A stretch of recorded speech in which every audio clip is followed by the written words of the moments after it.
एक army officer की हैसियत से तो मेरे अंदर जज्बा हुब्बुल वतनी कूट कूट कर भरा हुआ था, लेकिन एक आम पाकिस्तानी होने पर भी मुझे अपने वतन की मिट्टी से इश्क था और फख्र करता था कि मेरा खमीर जियालों की सरजमीन से ही गुंदा हुआ है, जिन्हें अपने सरजमीन वतन की शान बान और आन पर बेदरेग और परवानावार कुर्बान होने पर हमेशा से फख्र महसूस होता रहा है। हकीकत यही थी कि मैं यही चाहता था कि सबा जैसी मासूम लड़की तबाह होने से बच जाए, वरना तो मेरा इससे किसी किस्म का कोई जज्बाती लगाव न था। सिर्फ इस हद तक था कि खुशनुमा फूलों का हक की दीद मैं भी रखता था। बाहर तौर मैंने एक रोज सबा से मिलने का फैसला किया। मैं चाहता तो अपनी बहन सुल्ताना के जरिए इससे मुलाकात कर सकता था, लेकिन मैंने ऐसा करना मुनासिब न समझा। मगर हुस्न इत्तफाक कि मुझे ये मौका मैसर आ ही गया। वो गुलाबी जाड़ों की एक दोपहर थी। मैं अपने दोस्त जीशान से मिलकर घर की तरफ लौट रहा था। एक चौराहे के मोड़ काट कर मैंने अपनी जीप को फुल एक्सीलेटर दिया। फिर दूसरे ही लम्हे मुझे ब्रेक पर पाँव रखना पड़ा, जिसकी वजह सबा थी, जिसे मैंने सड़क के किनारे फुटपाथ के करीब अपनी कार से बाहर परेशान खड़ा पाया। गालिबन इसकी कार में कोई खराबी पैदा हो गई थी। ये वन वे था, चुनाचा मैंने अपने हाथ पर रहते हुए जीप रिवर्स करता हुआ चौक पर आ गया। दूसरी तरफ सर्विस रोड भी था। मैं वहां से गुजरता हुआ सबा के करीब जा पहुंचा और जीप से उतरकर फौरन इसकी तरफ बढ़ा। मेरा ख्याल था कि वो मुझे अचानक देखकर पहचान नहीं पाएगी। भला सालगिरह की तकरीब में पहली बार और वो भी सरसरी सी मुलाकात में कौन किसे याद रखता है। मगर इस वक्त मुझे खुशगवार हैरत का सामना हुआ जब मुझे करीब आता देखकर सबा के चेहरे पर शनासाई के आसार उभरे और वो धीरे से मुस्कुराई। आप शायद मुझे पहचान गई, चले फिर भी मैं अपना तारुफ करवाए देता हूँ। दर हकीकत जी मैं आपको पहचान गई हूँ। आप कैप्टन इमरान हैं, मेरी बहुत अजीज सहेली सुल्ताना के बड़े भाई। वो मेरी बात काटकर मुस्कुराते हुए बोली और मैंने भी जवाबन हल्की मुस्कुराहट से कहा, सिर्फ इमरान साहब। खैर मैं यहाँ से गुजर रहा था कि आपको यूं खड़ा पाकर इधर चला आया। शायद आपकी कार। मैंने आखिर में दानिस्ता अपना जुमला अधूरा छोड़ा तो वो बोली, हाँ पता नहीं क्या खराबी हो गई है। वैसे मैंने घर मोबाइल पर इत्तला दे दी है, पापा का ड्राइवर आने वाला ही है। क्या आपके साथ ड्राइवर न था? नहीं, मैं कार अमूमन खुद ही ड्राइव करती हूँ। अपनी सहेली के यहाँ गई थी, वापस लौट रही थी कि न जाने क्या हुआ, चलते चलते झटके मारने लगी। ओह अच्छा, मैं जरा खराबी ढूंढने की कोशिश करता हूँ, मैंने शाइस्ता मुस्कुराहट से कहा और कार का बोनट उठाकर इस पर झुक गया।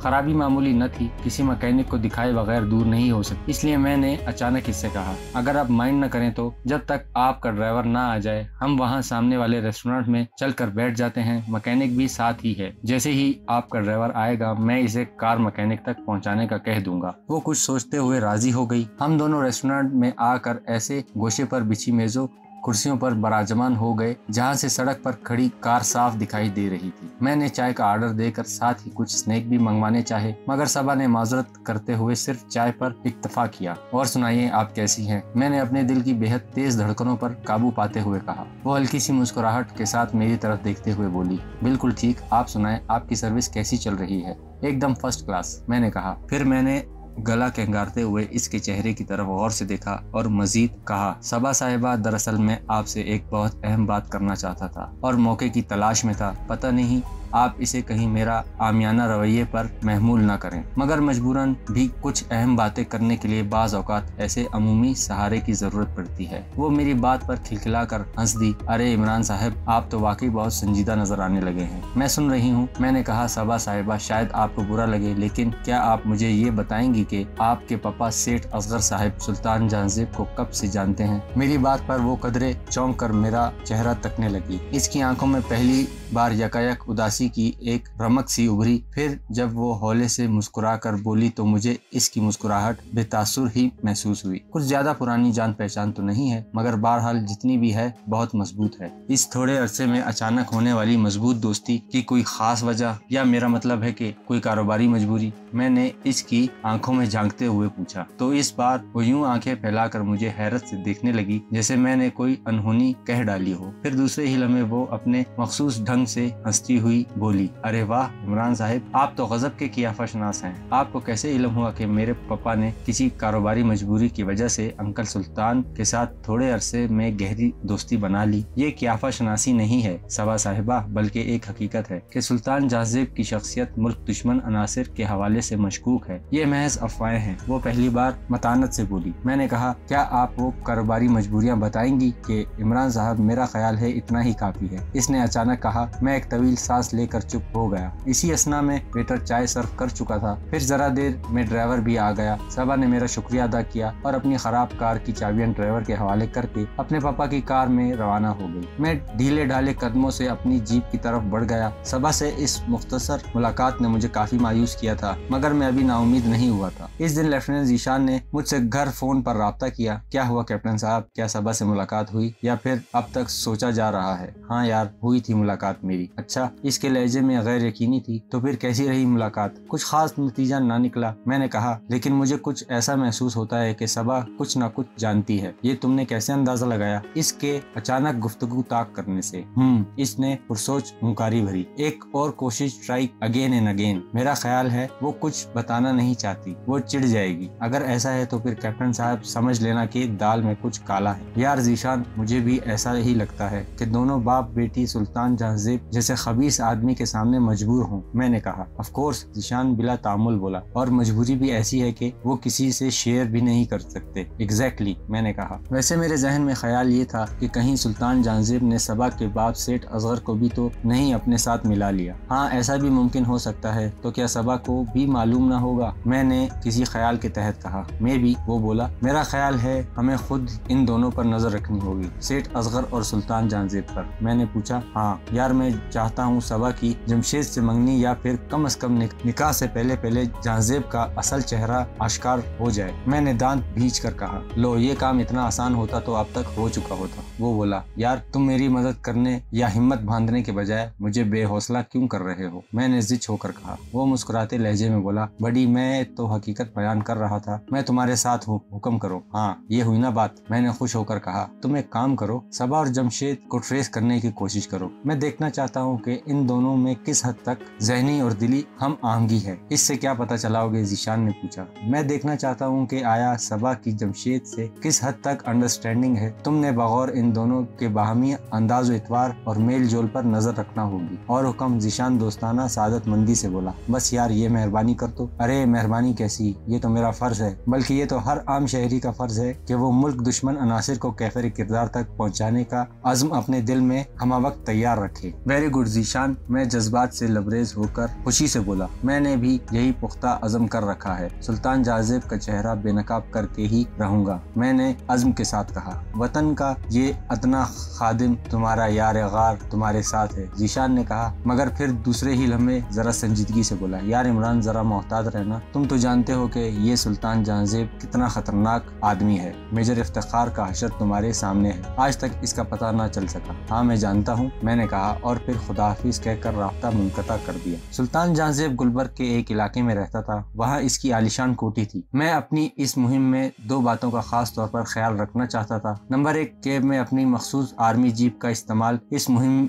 की हद तक कतल ना करूं। नंबर 2, चेहरे के बजाय रेडीमेड मेकअप में इस मुहिम को अंजाम तक पहुंचाने की कोशिश करूं। मुहिम का आगाज मैंने रात से किया। अपने कमरे में मैंने बाकायदा एक रेडीमेड मेकअप किट तैयार की। इसके बाद चेहरे पर हल्की फुल्की लीपा पोती करने के बाद मैंने अपना पिस्तौल संभाला और रात के 10 बजे गुलबर्ग के इलाके की तरफ रवाना हो गया। मेरे हमरा इकबाल उर्फ बाला भी था। एक बस के जरिए हम गुलबर्ग पहुंचे, फिर पैदल ही आगे बढ़ गए। फिर अपने मतलूबा ब्लॉक वाले रास्ते पर चलते हुए मैं सुल्तान जहांजेब के आलिशान कोठी के सामने से गुजरने लगा। अंदर वसी लान से झांकते बुलंदो बाला सफेदे के दरख्त साफ नजर आ रहे थे। आहनी गेट के दोनों अतराफ संगमरमर के चौकोर सतून पर दूधिया ग्लोब रोशन थे। गेट के बाहर बाईं तरफ गार्ड्स केबिन नजर आ रहा था। ये कोठी सिर्फ एक मंजिल की थी, मगर इसका रकबा खासा वसी था। कोठी पर वीरानी का राज था। मैं और बाला बज़ाहिर आम राहगीरों की तरह चलते हुए सामने से गुजरे। फिर हमने एक तवाफ कोठी के गिर्द किया और एक करीबी चाय खाने में जा बैठे। मैंने रेस्ट वॉच में वक्त देखा और बाले से बोला, बाले तुम घर जाओ, अम्मा और बहन अकेले हैं, मैं शायद सुबह मुंह अंधेरे ही पहुंचूंगा। वो मुतरद्दिद होते हुए बोला, इमरान साहब आप अकेले? हाँ तुम जाओ, बाकी का काम मेरे अकेले का है। मगर तुमने सुल्तान जहांजेब की कोठी का अता पता और मोहल्ले वक्कू तो अच्छी तरह ज़हन नशीन कर लिया होगा। हाँ साहिब आप बेफिक्र रहें। क्या मैं सुबह तड़के आऊँ? वो बोला, इसकी जरूरत नहीं, अब तुम जाओ, मैंने संजीदगी से कहा। वो जाने के लिए उठने लगा तो मैंने इससे कहा, सुनो। जी साहब। वो रुक गया। अम्मा और बहन बहन को मेरे बारे में कुछ ना बताना, मैं बैठक वाले दरवाजे से अंदर दाखिल हो जाऊंगा। मगर तुम इतना काम करना, घर पहुंचते ही दरवाजे के साथ बैठक वाला दरवाजे की कुंडी अंदर से खोल देना और बाहर से ताला लगा देना। डुप्लीकेट चाबी मेरे पास मौजूद है, मैं इस बैठक के रास्ते अंदर दाखिल हो जाऊंगा। ठीक है साहब, मैं ऐसा ही करूंगा, पर साहब अपना ख्याल रखना। हाँ तुम बेफिक्र रहो, मैंने हौले से मुस्कुरा कर कहा। वो चला गया। मैं वक्त गुजारी के लिए इधर उधर मटर गश्ती करने लगा। एक स्ट्रीट लैम्प के करीब मैंने कलाई पर बंधी घड़ी पर नजर डाली। 12:40 का वक्त था। मैं सुल्तान जहाजेब की कोठी की तरफ बढ़ गया। सर्दी जोरों पर थी। लाहौर की सर्दी वैसे भी कड़ाकेदार पड़ती है,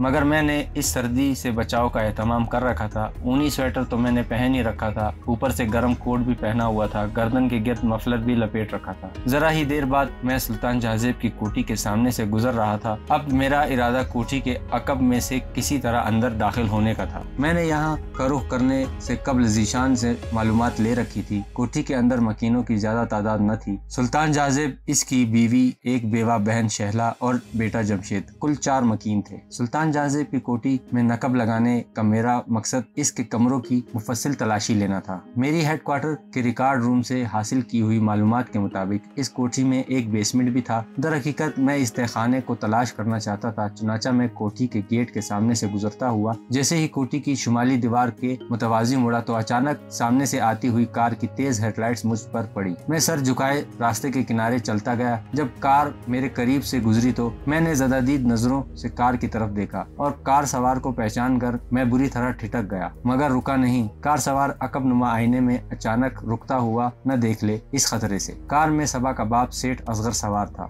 और वो खुद ही कार ड्राइव कर रहा था। फिर जैसे ही कार सुल्तान जहाजेब की कोठी की जानिब मुड़ी तो मैं उल्टे कदमों वापस हुआ। ये इलाका खासा सुनसान होने की वजह से मैंने कॉर्नर की दीवार की आड़ लेकर कोठी के गेट की तरफ झांका तो सेठ असगर की कार अंदर दाखिल हो रही थी। मैं इस वक्त यहाँ क्या करने आया था, मेरे जहन में सवालिया निशान उभरा। मैं वापस पलटा और कोठी की अकबी दीवार की तरफ आ गया। यहाँ जरा रुक कर पहले मैंने गिरदोपेश में नजर दौड़ाई। ठिठुरती हुई रात खामोश थी और कोई जी नफ्स नजर नहीं आ रहा था। मैंने बगौर कोठी की अकबी दीवार का जायजा लिया। बेशतर कोठियों और बंगलों पर ठिठुरती हुई वीरानी मुसल्लत थी। कोठी की दीवारें 12 फुट से ज्यादा बुलंद न थी, मगर ऊपर के सिरे पुरखम पर आहनी ब्रैकेट नस्ब थी जिन पर खारदार तारें मुंसलिक थी। अब मैं टेलीफोन के इस खंबे को देख रहा था जिसे मैं पहले ही ताड़ चुका था। मैंने इसके जरिए कोठी की दीवार फांदने का इरादा किया था, लिहाजा मैं जरा तेज रुई से चलता हुआ मस्कूरा पोल की तरफ आया। एहतियातन एक बार फिर गर्दोपेश का जायजा लिया और फिर दोनों हाथों की हथेलियों को बाहम मसल कर पोल से चिपक कर ऊपर चढ़ना शुरू कर दिया। ये पोल दीवार से चंद फुट के फासले की दूरी पर था। मैंने पोल से लिपट कर अपना तवाज़ुन बरकरार किया और स्प्रिंग की तरह उछल कर कोठी की दीवार के सिरे पर लगी आहनी ब्रैकेटों को पकड़ लिया, मगर मेरा तवाज़ुन बरकरार न रह सका और दीवार से नीचे लटक कर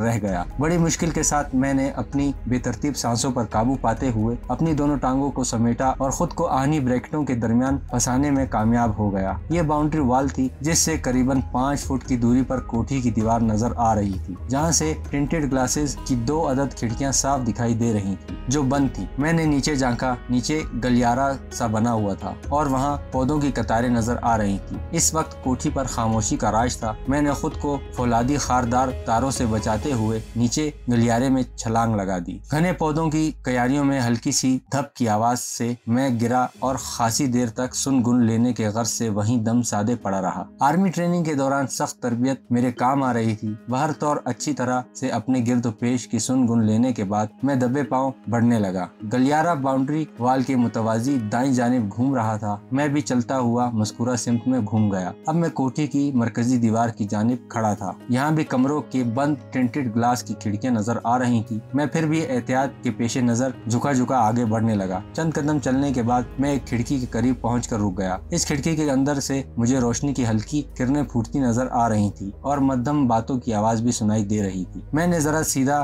खड़ा होकर दर्द से आंख चिपका दी, मगर दूसरी तरफ झूलते पर्दों की वजह से मैं अंदर के कमरे का मंजर देखने से कासिर था। अलबत्ता कान लगाकर मैं अंदर होने वाली गुफ्तगू बासानी सुन सकता था। मैंने सरदस्त इसको गनीमत जाना और बगौर सुनने लगा। रात के ठिठुरते हुए सन्नाटे में मुझे अंदर होने वाली गुफ्तगू साफ सुनाई दे रही थी। सुल्तान जाज़िब, मैंने तुम्हारी बात मान ली, अब तुम भी अपना वादा पूरा करो। ये सेठ असगर की आवाज थी। इसके लहजे में एक तरह की इल्तजा थी जिसने मुझे चौंका दिया। हाँ सेठ असगर, मुझे अपना वादा याद है। तुमने मेरे लाडले बेटे जमशेद की दरीना आरजू पूरी कर दी, अब मैं भी अपना वादा जरूर पूरा करूंगा। मगर वो अचानक कुछ कहते कहते रुका तो मुझे सेठ असगर की बेचैन सी आवाज सुनाई दी। मगर क्या सुल्तान? अरे यार तुम फिक्र क्यों करते हो, शादी तो हो जाने दो। सुल्तान जाज़िब की मकाराना हंसती हुई आवाज उभरी। लेकिन तुमने तो कहा था कि मंगनी का ऐलान होते ही। हाँ मुझे याद है, मगर सेठ असगर, मंगनी का क्या भरोसा, क्या खबर अपना काम निकलते ही तुम मंगनी तोड़ दो। यार ये तुम कैसी बातें कर रहे हो, मैं बेटी का बाप हूँ, भला ऐसे मैं कैसे कर सकता हूँ। तुम एक बेटी के बाप हो, मगर मालदार बाप हो, और दौलत बड़े बड़े ऐब छुपा देती है। चंद सानिया खामोशी छाई रही। मेरा दिल सीने में जोर जोर से धड़क रहा था। मेरा अंदाजा दुरुस्त साबित हुआ था कि सेठ असगर ने यकीनन अपनी किसी जाती या कारोबारी मजबूरी के तहत ही अपनी हूर परी जैसी मासूम बेटी सबा की मंगनी जमशेद जैसे लंगूर से कराने का ऐलान किया था। वो मजबूरी क्या है, मैं ये जानने के लिए बेचैन हो गया। देखो सुल्तान, अब तुम वादा खिलाफी कर रहे हो। चंद सानियों की पुरसोच खामोशी के बाद सेठ असगर की आवाज उभरी। कैसी वादा खिलाफी? तुम बदगुमान हो रहे हो, सुल्तान जाज़िब ने मक्कारी से कहा। तो फिर अपना वादा पूरा करो। तुम नहीं जानते मैं किस कदर जहनी अजियत और अनजाने खौफ का शिकार हूँ। मेरा सब कुछ डूब जाएगा और मेरी फूल सी बेटी दर बदर हो जाएगी। मेरे सिवा इसका कोई नहीं है इस दुनिया में। इसलिए तो मैंने यही फैसला किया है कि कम से कम मेरी बेटी तुम्हारे पास सुखी तो रहेगी। इधर मेरे अंदर बुरी तरह पकड़ धकड़ जारी थी। यार तुम ऐसा क्यों नहीं करते कि मेरे साथ मिल जाओ। छोड़ो ये छोटी मोटी स्मगलिंग, इसमें रिस्क और खतरात भी बहुत है और पैसा भी कम है। मेरे साथ तुम करोड़ों में खेलोगे। मक्कार सुल्तान जाज़िब ने पैंतरा बदला। नहीं यार, तुम्हारा काम मुझसे ज्यादा खतरे वाला है। तुम्हारे पीछे तो वैसे भी इंटर सर्विसेज के खुफिया एहलकार लगे हुए हैं। सेठ असगर की घबराई हुई आवाज उभरी और मेरी कनपटियां सनसनाने लगी। सेठ असगर के जवाब पर सुल्तान जाज़िब ने हल्का सा इस्तज़ाइया कहका लगाया। वो पुरगुरूर लहजे में बोला, सेठ असगर, तुम मुझे मामूली आदमी समझते हो, मेरा कोई भी कुछ नहीं बिगाड़ सकता। तुमने देखा नहीं कि मैंने किस तरह एक मेजर का कोर्ट मार्शल करवा डाला। इसके बाद से किसी की अब तक मुझ पर आंख उठाने की भी जरूरत ना हो सकी। इसकी नहूत भरे लहजे की गुफ्तगू ने मुझे सर तापा लावा बना दिया। यार छोड़ो इस बात को, मेरे काम की बात करो। बहुत देर हो गई है, घर में सबा अकेली है। असगर खान ने मुल्तजी लहजे में कहा। अच्छा ठीक है, तुम जाओ और मुझे तारीख दे दो, निकाह के बाद तुम्हारा काम हो जाएगा।